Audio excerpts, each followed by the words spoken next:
O título da mensagem de hoje é Livre-arbítrio. Tem apoio bíblico? Nós temos nos meios evangélicos certos irmãos conhecidos como predestinalistas, que não aceitam, não admitem que o ser humano possua livre-arbítrio. E por isso, não crendo nessa possibilidade de o ser humano ter o livre-arbítrio, eles às vezes até ridicularizam aqueles que admitem essa colocação. E nós somos daqueles que admitimos a existência que cada ser humano, criado à imagem e semelhança de Deus, possua essa capacidade de escolher, determinar aquilo que ele compreende que possa agradar a Deus, como também pode ter um coração endurecido e rejeitar qualquer ensino que venha abrir o caminho para uma aproximação de Deus. Então a Bíblia tem um texto em 1 Tessalonicenses 5, 21, que aconselha que examinemos tudo e retenhamos o que é bom.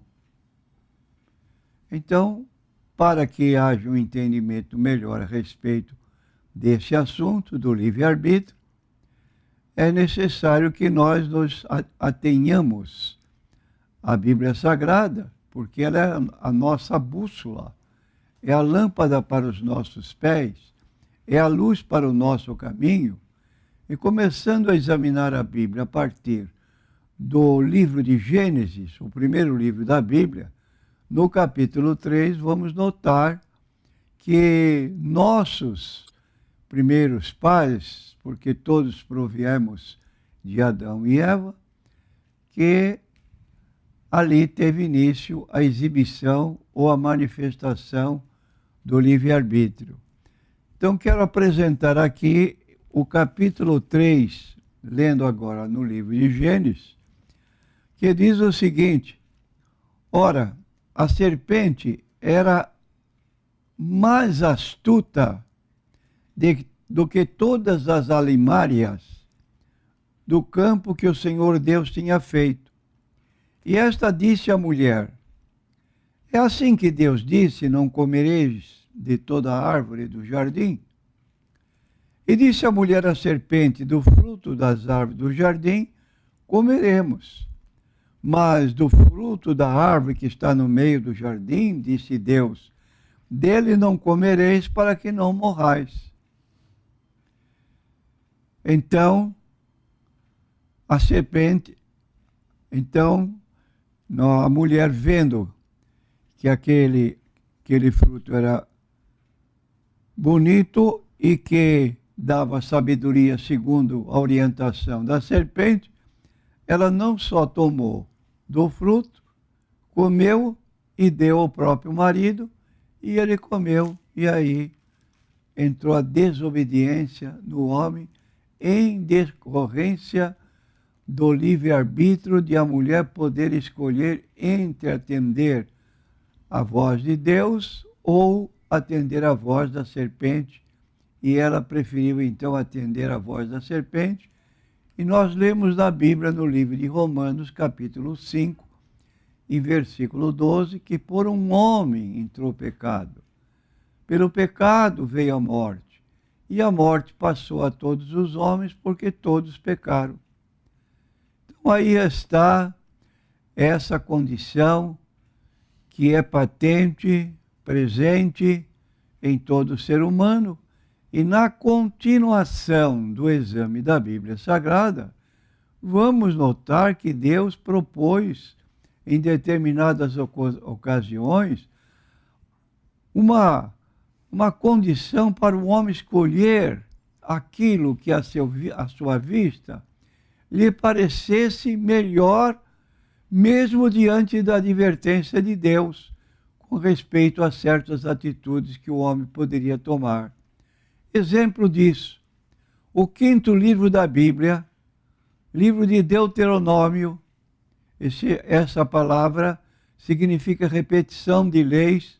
No capítulo 30, no versículo 19 e 20, depois de todo o aconselhamento que Deus deu ao homem, ele fez a seguinte declaração: os céus e a terra tomo hoje como testemunhas contra vós, de que vos tenho proposto a vida e a morte, a bênção e a maldição. E agora recorreu ao livre-arbítrio do homem. Escolhe a vida, para que vivas tu e a tua semente, a tua descendência depois de ti. Como? Amando ao Senhor teu Deus, dando ouvidos à sua voz, achegando-te a Ele, pois Ele é a tua vida e o prolongamento dos teus dias, para que fiques na terra que o Senhor jurou a teus pais, Abraão, Isaque e Jacó, que Ele lhes havia de dar. Então aí está uma proposta que Deus fez ao homem para que ele pudesse escolher dentro da sua capacidade de resolver dentro do livre-arbítrio. Outro texto bíblico que queremos citar como apoio à nossa posição é Isaías capítulo 1, versículos 18 a 20. Diz assim o texto bíblico: vinde, então, e argui-me. Isto quer dizer, provai-me, diz o Senhor. Ainda que os vossos pecados sejam como a escarlata, eles se tornarão brancos como a neve. Ainda que sejam vermelhos como o carmesim, se tornarão como a branca lã. Se quiserdes e obedecerdes, comereis o bem desta terra. Mas se recusardes e fordes rebeldes, sereis devorados à espada. Aí está, porque a boca do Senhor o disse. E a condição hoje para a salvação em Cristo é mediante o livre-arbítrio. Jesus começou a pregar o Evangelho, conforme registro de Marcos, capítulo 1, versículo 15, e as palavras que Jesus dizia aos seus ouvintes eram: arrependei-vos e crede no Evangelho. O que é que nós estamos pregando hoje? Arrependimento e fé no Evangelho pregado no Senhor Jesus Cristo. Cristo morreu por nossos pecados, segundo as Escrituras, foi sepultado, ressuscitou ao 3º dia, segundo as Escrituras.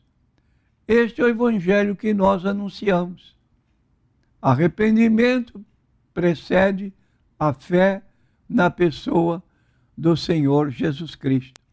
E ainda mais no prosseguimento de outros textos que nos afiançam que o homem é responsável pela sua própria salvação, escolhe ou rejeita, nós lemos em Mateus, no capítulo 7, versículos 13 a 14, uma recomendação de Jesus, um aviso de Jesus, um convite de Jesus dizendo: entrai pela porta estreita. Espaçoso é o caminho que conduz à perdição, e muitos são os que entram por ela. E porque estreita é a porta e apertado o caminho que leva à vida, poucos há que a encontrem. Então aí está Jesus deixando sua posição. Você escolhe. Caminho estreito, porta estreita, conduz à vida, à salvação. Caminho largo, porta larga, conduz à perdição. Não entre por ela, mas é o homem que vai decidir. E ainda lemos em Marcos 16, versículos 15 e 16, a ordem do Senhor Jesus: ide por todo o mundo, pregai o Evangelho a toda criatura. Quem crer e for batizado será salvo, Mas quem não crer será condenado.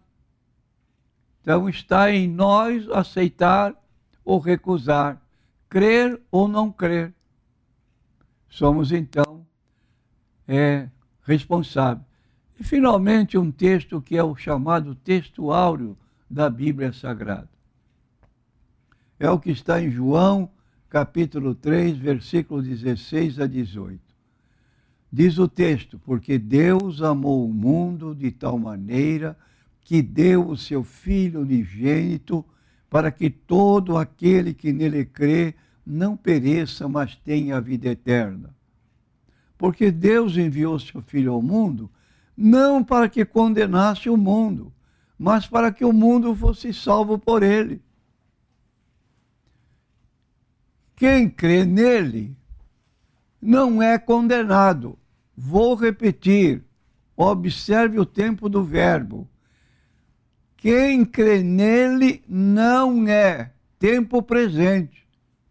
Não diz não será, mas diz não é condenado. Mas quem não crê já está condenado, porquanto não crê no nome do unigênito Filho de Deus. E aí está a sua decisão, meu prezado ouvinte. Você tem responsabilidade, porque você tem um livre-arbítrio para escolher ou recusar o que Deus quer, que recomenda para nós. Agora, quando nós tomamos a decisão, então, somos já seguros da salvação que Cristo oferece, como diz Romanos capítulo 10, versículo 9 em diante. Se com a tua boca confessares ao Senhor Jesus, e em teu coração creres que Deus o ressuscitou dentre os mortos, serás salvo.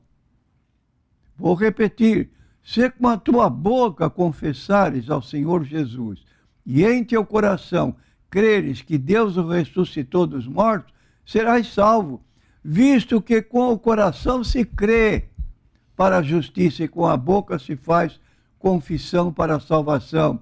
Porque a Escritura declara: todo aquele que crê no Senhor Jesus Cristo não será confundido.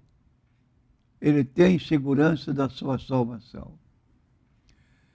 E que você responde?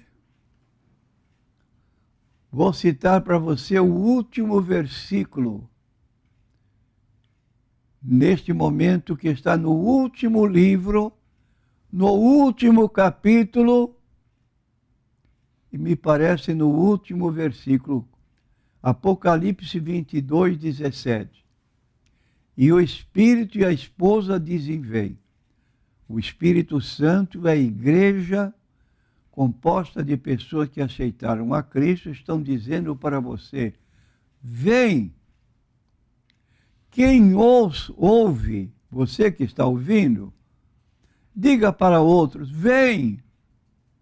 E agora o convite final: quem tem sede, venha. E quem quiser, tome de graça da água da vida. Que Deus possa abençoá-lo, que você não recuse o convite bíblico para a aceitação de Jesus como Salvador e Senhor.